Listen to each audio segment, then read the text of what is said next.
ये सरकार बहुत एरोगेंट है, बहुत जिद्दी है, बहुत स्ट्रॉन्ग है। उन्होंने सत्ता पक्ष के लोगों को गांव में आने से घुसने से मना कर दिया। हम हल्ला बोले और खोद करके उनका हल्ला तो कर लें। ओबीसी के रिजर्वेशन पर हम जब से पैदा हुए होश संभाला तब से पढ़ रहे हैं।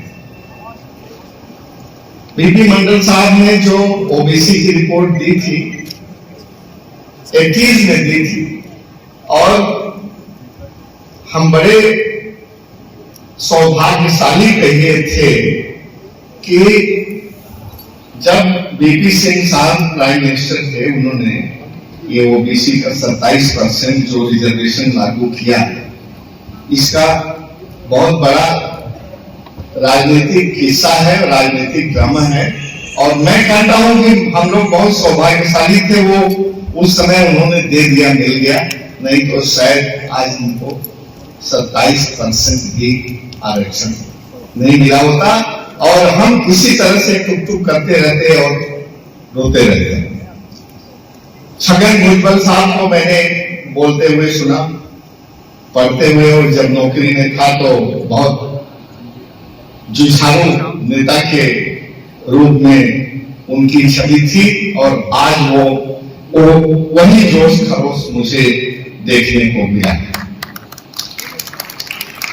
मैं बोलना तो बहुत चाहता था लेकिन 2 मिनट नहीं बोलूंगा क्योंकि मेरा कहीं कमिटमेंट है। इस समय मुझे चले जाना चाहिए था, इसलिए मुझे माफ करिएगा।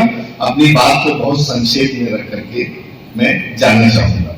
अभी मैं बैठा तो मेरे पूर्व वक्ता मंडल साहब थे, मैंने नाम पता किया तो वे कह रहे थे कि हमारा 27% आरक्षण है, हमको इतने प्रतिशत है, ये मिलना चाहिए, हमको ये मिलना चाहिए। और अभी आपका दिल्ली डिक्लेरेशन में भी मैं देख रहा हूं कि कहां कहां आपने रिजर्वेशन के लिए कहां कहां क्या होना चाहिए वो आपने इसमें लिखा है। लेकिन मैं कहता तो हूं, बहुत निराशा के साथ इस बात को कह रहा हूं, लेकिन निराश होने की भी जरूरत नहीं है। जो हमारी संख्या है, हम कितने परसेंट हैं, हम चिल्लाते नहीं सकते कि हम इतने परसेंट हैं। और ओबीसी का इतना बड़ा कन्वेंशन है, इतना बड़ा सेमिनार है, जो कुछ भी कर लीजिए, और हमारी संख्या कितनी है। और खास तौर से हम लोग तो अब बुजुर्ग हो चुके हैं, जिनका भविष्य ओबीसी के रिजर्वेशन पर निर्भर करता है, डिपेंड करता है। कॉलेज गोइंग, यूनिवर्सिटी गोइंग और नए लड़के जो हैं, उनकी संख्या कितनी तादाद है। जब तक हम उनके मन में आग नहीं जलाएंगे, जब तक हम चेतना नहीं जगाएंगे, तब तक ये कुछ आगे बढ़ना संभव नहीं है। हम इतिहास भूगोल में बतावे कि कब किसने क्या किया, कितना कितना किया, और इसके बताने से कोई फायदा नहीं है। ये सरकार बहुत एरोगेंट है, बहुत जिद्दी है, बहुत स्ट्रॉन्ग है, कुछ नहीं सुनने वाली है। मैं बताता हूं, मेरी भी एक अलग विचारधारा है कि सभी लोग जैसे जानते हैं कि देश आजाद हुआ महात्मा जी के, बापू जी के सत्य और अहिंसा आंदोलन से। इसमें कोई शक नहीं है कि देश उनके अहिंसा के आंदोलन से आजाद हुआ, लेकिन इसमें भी शक नहीं है कि केवल देश उसी की वजह से आजाद है।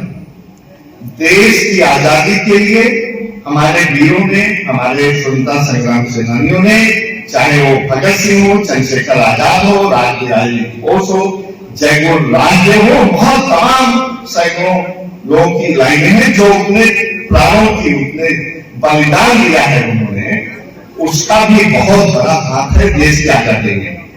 देश की आजादी में हम ये नहीं कह सकते हैं कि गांधी जी के आंदोलन का कितना परसेंट है और हमारे बलिदानियों का कितना परसेंट है। लेकिन देश आजाद हुआ है अंग्रेज छोड़ करके तब भागे हैं देश, जब उनके मन में देश वालों ने डर पैदा कर दिया है, नहीं तो अंग्रेज कभी नहीं छोड़ेगा। मैं केवल ये कहना चाहता हूं कि अगर हमको ओबीसी का आरक्षण लेना है, बढ़ाना है, हम इतनी संख्या में हैं, केवल अपने नौजवानों के मनों में, दिलो दिमाग में इस बात को फूंकना है और हमको समय समय पर, कम समय के अंतराल में, कम समय के नोटिस में धरना, जुलूस, प्रदर्शन करके, हल्ला बोल करके हम ले सकते हैं। आप बोल रहे थे मराठा लोगों ने भी आरक्षण किया, उनका हो गया। ये बात दूसरी है कि वो कोर्ट कचहरी में है। गुर्जर लोगों ने किया, उनको मिल गया। जाट लोगों ने किया, मिल गया। क्या मैं पूछना चाहता हूं कि हमारे ओबीसी समाज के लोगों ने भी वैसा आंदोलन किया क्या? और वैसा क्या जब तक ऑल इंडिया लेवल पर देश भर में एक साथ आप लोग, जैसे अभी आपने किसानों का देखा है, उन्होंने सत्ता पक्ष के लोगों को गांव में आने से, घुसने से मना कर दिया। अब बहुत कुछ किया उन्होंने और तब जाकर के एजीपी सरकार उनके आंदोलन के सामने घुसी है, झुकी। अगर आप केवल बातें करते रहेंगे तो केवल मेरा व्यक्तिगत विचार है, इन बातों से हम आगे बढ़ने वाले नहीं हैं। एक ही साधे सब सधे, सब साधे सब जाए। जुड़िए, ऑर्गेनाइज करिए और शुरू करिए कि धरना, जुलूस, प्रदर्शन समय समय पर इनका जीना दोहर कर दीजिए। और छगन भुजबल साहब, मैं तो आपकी ये करता हूं कि आप अगर महाराष्ट्र से भी इसी तरह से जोश का उठावे तो देश के हर प्रदेश में बहुत छगन भुजबल जैसे आदमी आएंगे और हम हल्ला बोले और कोर्ट करके उनका गला पकड़ने। कोई ऐसे इतने आराम से आपको रिजर्वेशन देने वाला, बढ़ाने वाला नहीं है। आपको अभी तो आपको रेलगाड़ी का सफर करना है, आप तो प्लेटफॉर्म पर ही नहीं पहुंच पा रहे हैं। आपको ओबीसी रिजर्वेशन का फायदा लेना है नौकरी में हर जगह, लेकिन आप तो अभी गिनती नहीं आपकी हो पा रही है। आप सोचिए आप कहां हैं। जब तक एक, हम तो कहते हैं अहिंसात्मक ढंग से हो आंदोलन, लेकिन अहिंसात्मक ढंग से आंदोलन में भी हमको आंख दिखाने की जरूरत है। हम बस न फूके, हम रेलगाड़ी न फूके, हम और इस तरह की डिस्ट्रक्टिव विध्वंसात्मक कार्रवाई न करें। हम अपने ढंग से जब आप करेंगे तो समझ में आ जाएगा कि क्या करना चाहिए, क्या नहीं करना चाहिए। मैं सभी श्रोताओं से चाहता हूं कि वो जाकर के जहाँ है जन जन को जागृत करें और खासतौर से नौजवानों को जागृत करें। और हमारे ये ओबी समाज इकट्ठा होकर के हर महीने पूरे देश में एक तारीख रखे, एक रह करके हल्ला बोल जैसी कार्रवाई करनी चाहिए, तभी ये सरकार को आप झुका सकते हैं और अपने मंसूबे में कामयाब हो सकेंगे। मुझे जाना है।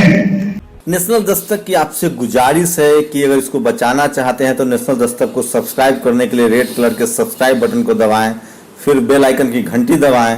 नेशनल दस्तक को बचाने के लिए बहुत जरूरी है कि हर खबर को शेयर करें, लाइक करें, कमेंट जरूर करें।